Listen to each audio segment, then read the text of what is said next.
नमस्कार. मी भाऊ तोरसेकर. तुम्ही बघत आहात प्रतिपक्ष. मित्रांनो, आज मी परत एकदा शरद पवार आणि पंतप्रधान नरेंद्र मोदी यांची तुलना करणार आहे. अर्थात विषय या दोघांच्या तुलनेचा नाही, ती मी अनेकदा केलेली आहे.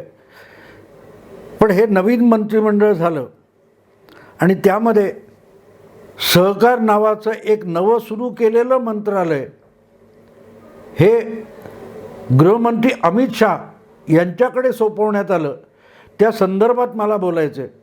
विषय तो आहे, पण तुलना शरद पवार आणि नरेंद्र मोदी यांची का करावी लागते त्याचं पार्श्वभूमी तुम्ही समजलात तर मग हे नव्या खात्याचे मंत्री अमित शाह याचा सगळं राजकीय व्याप तुमच्या लक्षात येईल. शरद पवार आणि नरेंद्र मोदी यांची तुलना अनेकांनी केलेली आहे, मी सुद्धा अनेकदा केलेली आहे. पण या दोघांमधला मूळ फरक अनेकदा सांगायचा राहून जातो.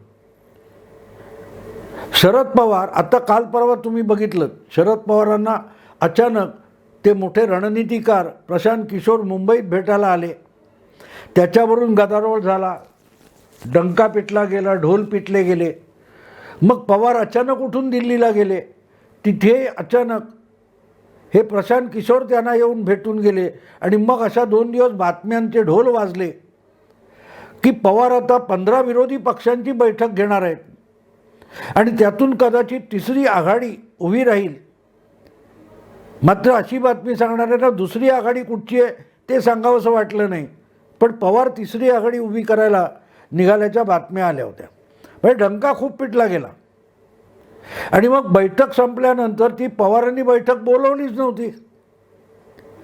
ती बैठक ही यशवंत सिन्हा हे ओवाळून टाकलेले गृहस्थ यांनी बोलवली होती. त्यांची एक राष्ट्रमंच नावाची संस्था आहे, तिच्यातर्फे ती बैठक पवारांच्या घरी बोलवण्यात आली. असा चमत्कारिक खुलासा करण्यात आला. ह्यातून मित्रांनो काय दिसतं तुम्हाला की डंका पिटवायचा, जाहिरात करायचं, टी व्हीवर, रेडिओवर, म्हणाल तिथे वर्तमानपत्रात जाहिराती द्यायच्या की अमुक अमुक ठिकाणी मोठा मॉल सुरू होतो आहे वगैरे वगैरे वगैरे.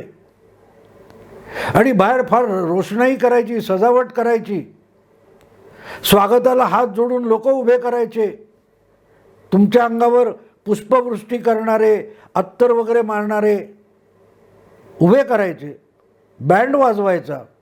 आणि मॉलच्या आतमध्ये गेलात तर काहीच माल नाही, कुठच्याही गाळ्यामध्ये कुठचाही माल नाही. असं झालं तर त्या मॉलची अवस्था काय होते, त्याचं नाव शरद पवार आहे. हेच बघा ना, अनेक गोष्टी अशा होतात की पवार डंका पिटून घेतात आणि पुढे बघितलं तर हाताला काही लागतच नाही. याला शरद पवार म्हणतात. आणि मग दुसरी बाजू मोदींची बघा की मोदींचा राग पवारांवर आहे, उघड आहे की महाराष्ट्रामध्ये जे महाविकास आघाडी सरकार बनवलं गेलं त्यामुळे महाराष्ट्रात भाजपच्या हातची सत्ता गेली असेल तर त्याच्यावर मोदींचा राग असणं हे स्वाभाविक आहे. पण आपला राग बोलून दाखवणं हा मोदींचा स्वभाव नाही. पण ज्या कारणावर आणि ज्या बळावर पवार असं दगाबाजीचं राजकारण करतात त्याला शह देण्याची कल्पना मोदींच्या डोक्यात आधीपासून असणार. पण ते तिसरी चौथी आघाडी करायचा, डंका पिटणं त्या पद्धतीत जात नाहीत. तोंडाला शोकेसमध्ये सजावटीचा माल ठेवायचा आणि गिराईक घ्यायला आलं की गिरायकाला द्यायला माल नाही, गोडाऊन रिकामी. तसं मोदींचं नाही. मोदी आधी गोडाऊन उत्पादनाने भरतात आणि मग दुकान थाटतात की या आता माल घ्यायला. हा फरक आहे मोदी आणि पवारांमध्ये. आणि ही पार्श्वभूमी मी तुम्हाला एवढ्यासाठी सांगितली की ज्या प्रकारे अचानक केंद्र सरकारने सहकार नावाचं मंत्रालय निर्माण केलेलं आहे. आजपर्यंत देशामध्ये केंद्र सरकारमध्ये सहकार नावाचं मंत्रालय नव्हतं किंवा सहकार नावाचं खातं नव्हतं. वेगवेगळ्या राज्यामध्ये कोऑपरेटिव्ह सहकार खाती आहेत, महाराष्ट्रात तर सहकार मंत्रालय असतं, सहकार मंत्री अनेक झालेले आहेत.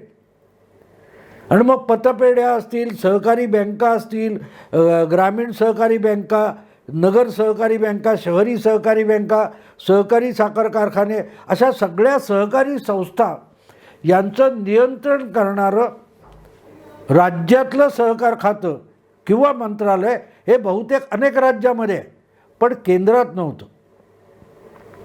पण अलीकडल्या काही वर्षामध्ये लागोपाठ ज्या एकामागून एक सहकारी बँका दिवाळखोरीत गेल्या आणि अब्जावधी रुपयांची काय ती लूटमार झालेली आहे, आणि त्यावर कुठचाही राज्य सरकारचा धड नियंत्रण नाही आणि केंद्र सरकारचंही नाही, रिझर्व्ह बँकेचं नाही.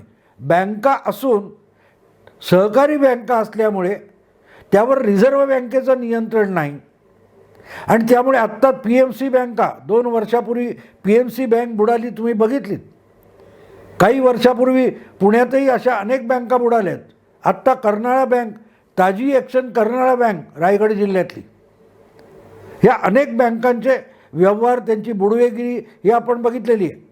सध्या अजितदादांच्या कोणा नातलगाच्या नावावर असलेला जरंडेश्वर सहकारी साखर कारखाना जप्त करण्यात आला आहे.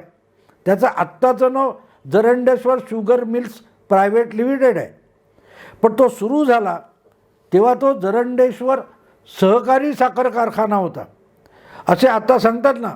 कोणते चंद्रकांतदादा पाटील भाजपचे, त्यांनी अमित शहाना एक पत्र लिहिलं आहे की महाराष्ट्रातले का 45 का 46 सहकारी साखर कारखाने दिवाळखोरीत घालवून त्यांचा लिलाव केला आणि ते काबीज करण्यात आले, त्यांची चौकशी झाली पाहिजे असं एक पत्र, CBIकडून चौकशी व्हावी असं एक पत्र चंद्रकांत दादांनी अमित शहा गृहमंत्री यांना दिलं.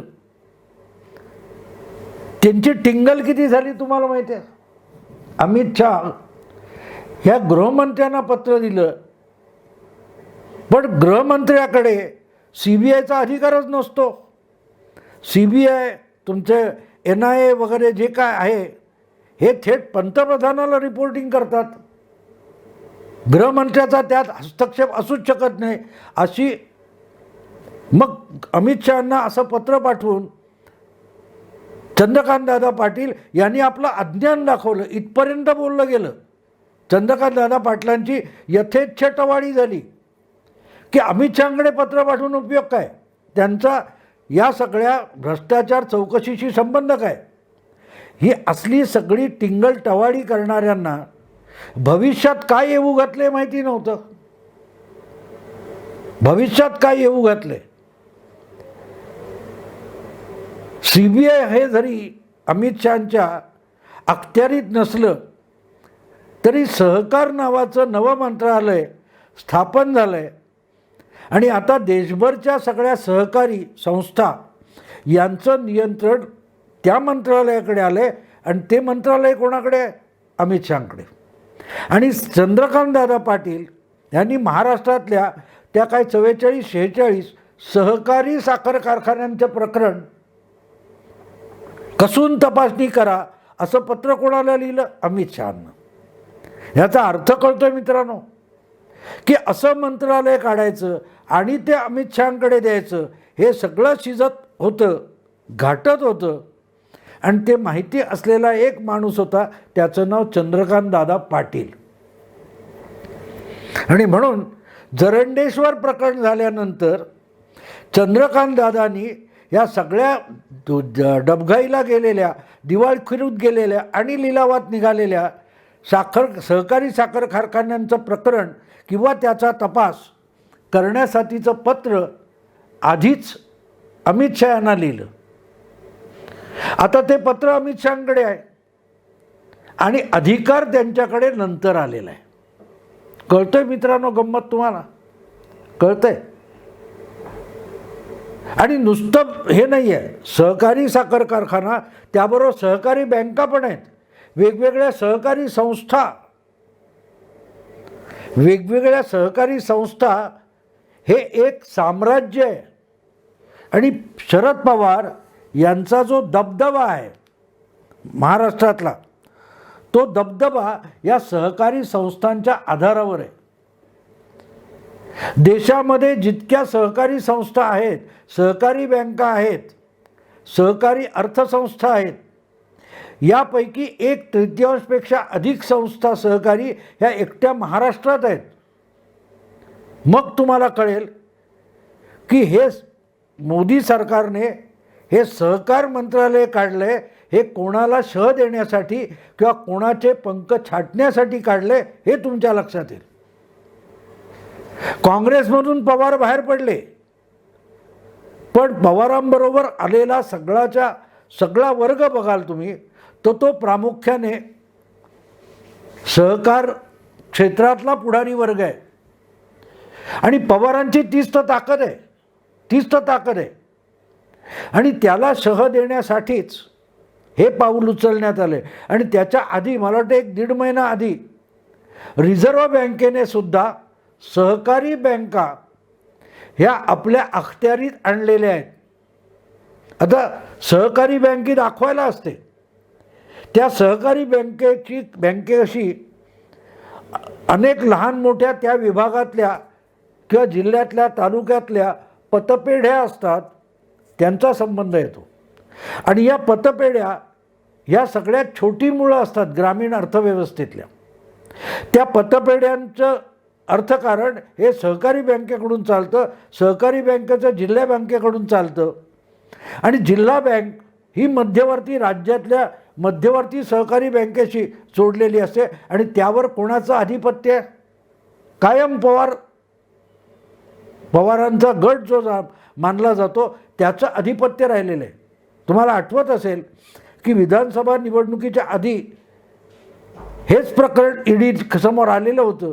आणि त्यात ईडी पवारांना सुद्धा बोलवणार म्हटल्यानंतर पवारांनी आता मीच जातो, मला काय करणार आहेत, मी कधी कुठल्या बँकेचा डायरेक्टर नव्हतो, काही नव्हतो, पदाधिकारी अध्यक्ष नव्हतो, असा खुलासा केलेला होता. पण हे सगळं प्रकरण ज्या काळात घडलंय त्या काळामध्ये पवार कृषी मंत्री होते केंद्रात.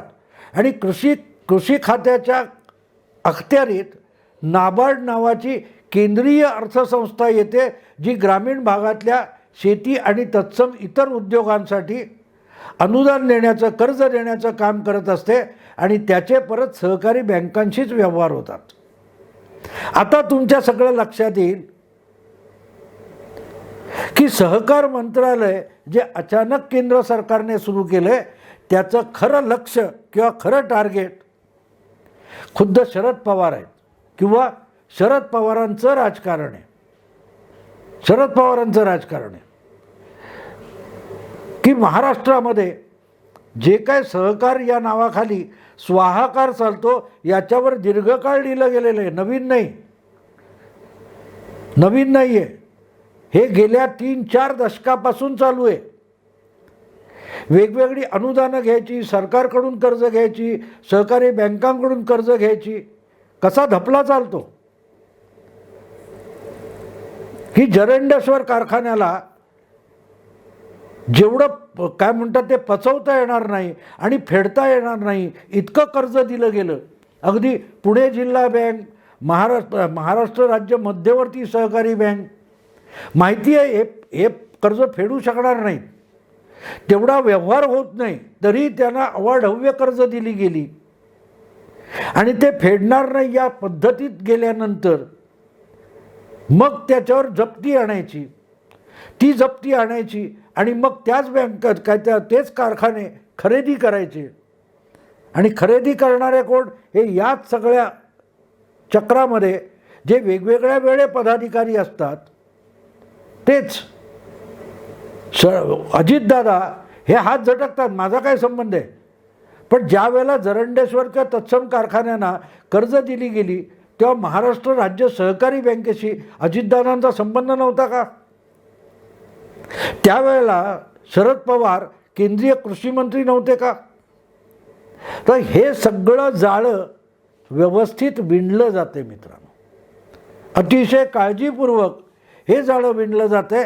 आधी रिझर्व्ह बँकेला सहकारी बँका ह्या आपल्या अधिकार क्षेत्रात आणण्याच्या दृष्टीने कामाला जुंपण्यात आलं आणि एक एक करत पहिल्यांदा मग त्या PMC बँक असेल किंवा अशा बँका तिथल्या ठेवी रोखण्यात आला, बँकेचे व्यवहार थांबवण्यात आले, त्यावर मर्यादा घालण्यात आल्या, मध्यंतरी कर्नाळा बँकेचं झालं, अशा अनेक बँका दिवाळखोरीत गेल्या.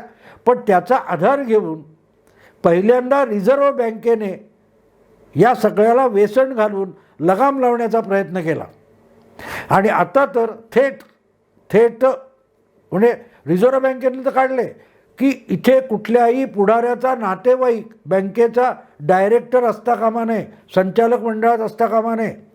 संचालक मंडळात जे जातील ते किती सुशिक्षित पाहिजेत, त्यांना कायद्याची माहिती पाहिजे, त्यांना काय विशिष्ट विषयांची माहिती किंवा त्यातला अभ्यास पाहिजे. नाही तर होतं काय माहिती आहे का मित्रांनो, अनेक ठिकाणी एक पुढारीच सहकारी बँक पतपेढी काढतो आणि त्याच्यातले घडी घरगडी काय असतील ते सेवक नोकर यांनाच त्यात डायरेक्टर केलं जातं. बोगस सदस्य संख्या निवडली जाते, नोंदवली जाते आणि मग एक दिवशी ते बुडवलं जातं. त्या सगळ्याला शह देणारी व्यवस्था ही रिझर्व्ह बँकेच्या नव्या नियमावलीनुसार करण्यात आलेली आहे आणि आता त्याच्या पुढचं पाऊल उचललं आहे. हे नवं मंत्रिमंडळ विस्तार वगैरे काय तो फेरबदल व्हायच्या दरम्यान अचानक केंद्रामध्ये सहकार मंत्रालय निर्माण करण्याचा निर्णय घेण्यात आला आणि एकदा शपथविधी उरकल्यानंतर हे नवीन खातं हे अमित शाह यांच्याकडे सोपवण्यात आलं आणि अमित शाह आणि चंद्रकांतदादा पाटील यांच्यातला जो पत्रव्यवहार आहे तो इथे कसा जुळतो आहे मी तुम्हाला आधीच सांगितलं. पण यात आणखीन एक गोष्ट सांगितली पाहिजे की अमित शाह हे भाजपचे अध्यक्ष होते, मग ते गृहमंत्री झाले, हे सगळं गोष्ट आहे. पण अमित शाह हे कोल्हापूरचे जावईसुद्धा आहेत. त्यांची पत्नी ही जन्माने कोल्हापूरची आहे आणि माझ्या माहितीप्रमाणे अमित शहांची पत्नी आणि चंद्रकांतदादा पाटील हे एकाच वेळेला कोल्हापूरमध्ये अखिल भारतीय विद्यार्थी परिषदेचे कार्यकर्ते म्हणून काम करत होते. त्यामुळे चंद्रकांतदादा पाटील आणि अमित शाह यांची जवळीक कशी असू शकेल याची तुम्ही कल्पना करू शकता. आणि मग लक्षात येतं की जे मंत्रालय तयार झालेलं नाही त्या मंत्रालयाच्या अखत्यारीत भविष्यकाळात येणारे जे कामं आहेत त्या कामासाठी सगळ्यात पहिलं पत्र अमित शहाना किंवा केंद्रीय सहकार मंत्र्यांना चंद्रकांतदादा पाटील यांनी पाठवलं. आणि मग तुम्हाला आणखीन एक गोष्ट लक्षात येईल की अजितदादा असोत किंवा शरद पवार असोत ते तुलनेने नवखे किंवा दुय्यम असलेल्या चंद्रकांतदादा पाटील यांच्यावर मिळेल संधी तेव्हा तेव्हा शरसंधान का करत असतात. चंद्रकांतदादा पाटील राजकारणात नवखे आहेत, तुलनेने दुय्यम पण म्हणता येईल त्यांना. महाराष्ट्राच्या भाजपच्या राजकारणात चंद्रकांतदादा पाटील खूप दुय्यम आहेत, नवखे आहेत, हे सगळं मान्य आहे. पण ज्या प्रकारे अमित शाह यांच्याशी त्यांची जवळीक आहे आणि अमित शाह यांचा पवारांच्या राजकारणावर बारीक डोळा असतो हे लक्षात घेतलं तर मग अजितदादा आणि त्यांचे काका शरद पवार यांना चंद्रकांतदादा पाटील हे धोका का वाटतात हे लक्षात येईल. कदाचित असेल की महाराष्ट्रातल्या पवारांचं जे प्रभाव क्षेत्र आहे हे सहकार क्षेत्र आहे हे अमित शहांच्या डोक्यात चंद्रकांतदादा पाटील यांनीच घातलेलं असू शकतं. पवारसाहेबांनी चंद्रकांतदादांबद्दल काय कॉमेंट केली होती आठवतं तुम्हाला? चंद्रकांतदादा पाटील हे कोल्हापुरातून विधानसभेवर निवडून येत नाहीत म्हणूनच त्यांनी पुण्यातली कोथरूडची सेफ जागा विधानसभेसाठी निवडली. हा संदर्भ पवारांनी कसं सांगितलं? ज्याला स्वतःचं घर नाही म्हणजे घरी स्थान नाही, कोल्हापूर जिल्ह्यात ज्याला स्थान नाही किंवा विधानसभेवर निवडून येता येत नाही, त्याच्याबद्दल काय बोलायचं इतक्या पातळीवर जाऊन पवारसाहेब चंद्रकांतदादा पाटलांबद्दल बोलतात, तर त्याची कारण मीमांसाही इथे जोडता येते. इथे जोडता येते की पवारांना जर आवाक्यात आणायचं असेल, लगाम लावायचा असेल, तर सहकार क्षेत्रालाच लगाम लावला पाहिजे, आसूड हातात घेऊन मार्गावर आणलं पाहिजे. हे कदाचित अमित शहांच्या डोक्यात चंद्रकांत दादांनीच भरवलेलं असू शकतं. आणि मग त्याप्रमाणे तसं एक मंत्रालय केंद्रात सुरू होत असेल तर त्याचा सुगावा चंद्रकांत दादांना आधी लागलेला असू शकतो, आधी लागलेला असू शकतो. पण हे पवारांच्या एकूण सहकारी राजकारणाला लागणारं ग्रहण आहे. त्या ग्रहणाचे आपण म्हणतात ग्रहणाला वेध लागतात.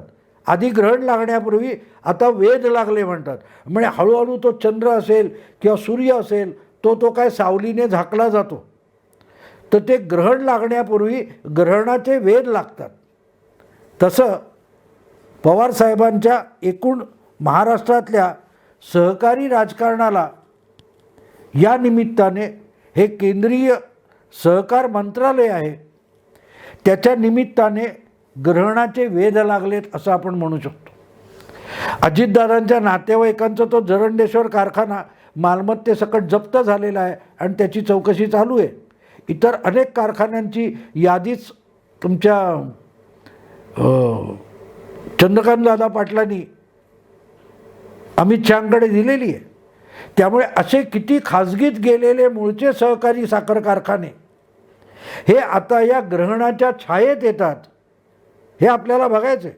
पण एक गोष्ट मित्रांनो लक्षात ठेवा की माझा अंदाज असा आहे की हे एकूण मंत्रालय बनवणं ही कल्पनासुद्धा मोदींच्या डोक्यात बहुधा अमित शहांनी घातलेली आहे किंवा अमित शहा आणि चंद्रकांतदादा पाटील या दोघांनी मिळून घातलेली असू शकते.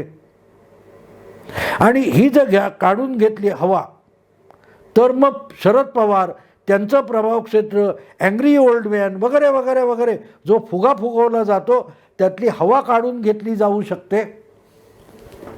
ही शक्यता आपल्या लक्षात येईल. आणि म्हणून केंद्र सरकारमधलं नव्याने सुरू झालेलं सहकार मंत्रालय आणि त्याचा कारभार हा देशाच्या गृहमंत्री असलेल्या अमित शहांकडे देणं या मागचे सगळे धागेदोरे मला जेवढे सापडले तेवढे मी तुमच्यासमोर मांडलेले आहेत. तुम्हाला आवडलं असेल लाईक करा, शेअर करा, मित्रपरिचितांना मुद्दाम फॉरवर्ड करा. प्रतिपक्ष असेच तुकड्या तुकड्यात आलेल्या बातम्या जोडून त्याचा अर्थ काय लागू शकतो हे तुमच्यासमोर विवेचन करतो. म्हणूनच प्रतिपक्षाला अधिकाधिक सबस्क्राईब करा. नमस्कार.